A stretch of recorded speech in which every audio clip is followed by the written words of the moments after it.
Insonni o'zgartiradigan 3 ta narsa bor. Birinchisi, bu uni qaysi insonlar davrasida bo'ladigan suhbat. Ya'ni yaxshi insonlar davrasida bo'ladigan suhbat uni yaxshi tomonga, yomon insonlar davrasida bo'ladigan suhbat yomon tomonga o'zgartiradi. Bu fakt. Alkashlar bilan o'tirsa alkash bo'ladi, yaxshi insonlar bilan o'tirsa yaxshiligi yuqadi. Ikkinchisi, bu doimiy bilim olish, ya'ni ilm yo'lida bo'lish. Doimiy bilim olganda odam u xuddi bakni to'ldirgan benzindek to'lib boradi va bir kun kelib uni shaxsiyatini o'sishiga, o'zgarishiga sabab bo'ladi.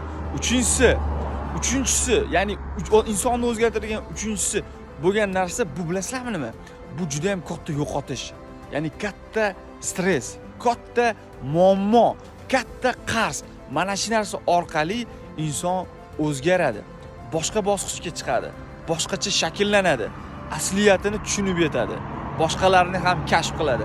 Mana shu 3 ta narsa insonni dahshat o'zgartiradi. Siz yoki siz yaqinlaringiz qaysi biri orqali o'zgargan, qaysi biri orqali boshqa bosqichga chiqqan? Kommentariyada yozing, istoriyalarda belgilang, yaqinlarga yuboring. Foydali bo'lgan bo'lsa, yoqti tugmasini bosamiz. Joninglar sog' bo'lsin.